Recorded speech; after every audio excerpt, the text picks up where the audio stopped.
পাঁচ দফা দাবিতে শিক্ষা মন্ত্রণালয় মোড় অবরোধ জগন্নাথ বিশ্ববিদ্যালয়ের শিক্ষার্থীদের।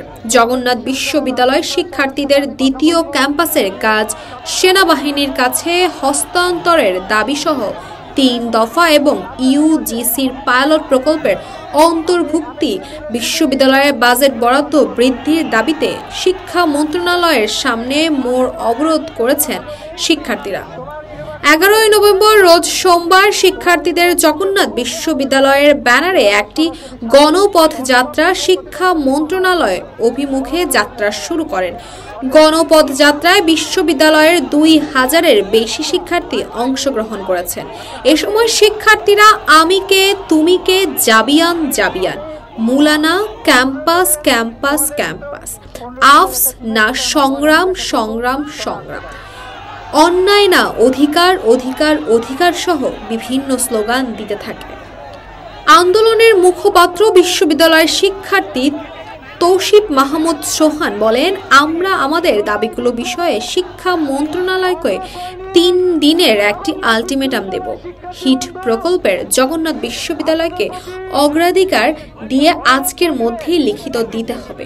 বিশ্ববিদ্যালয়ের শাখা ছাত্র শিবিরের সভাপতি ইকবাল হোসেন শিকদার বলেন, দেশের সবচেয়ে বেশি অবহেলিত জগন্নাথ বিশ্ববিদ্যালয়।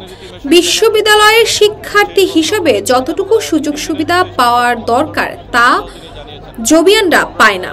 অন্য বিশ্ববিদ্যালয়ের বাজেটের সঙ্গে তুলনা করলে দেখা যায় সবার শেষের আগেরটা জবি, এরপর থাকে জাতীয় বিশ্ববিদ্যালয়। আমরা এই বৈষম্য মেনে নেব না।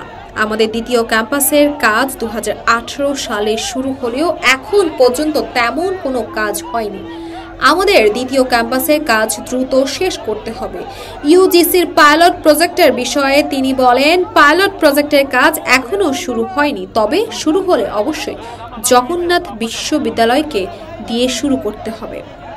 এদিকে অবরোধের কারণে ঢাকা শহরের বিভিন্ন রুটের যাওয়ার ৫টি মুখ তীব্র যানজট সৃষ্টি হয়েছে।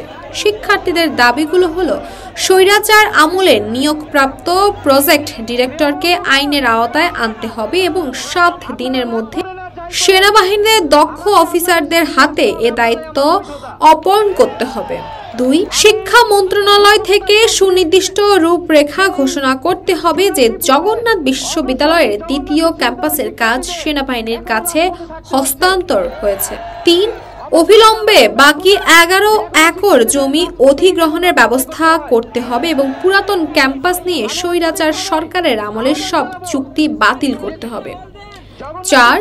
সম্প্রতি ইউজিসির ঘোষণা করা পাইলট প্রকল্পের জগন্নাথ বিশ্ববিদ্যালয়কে অন্তর্ভুক্ত করতে হবে। ৫.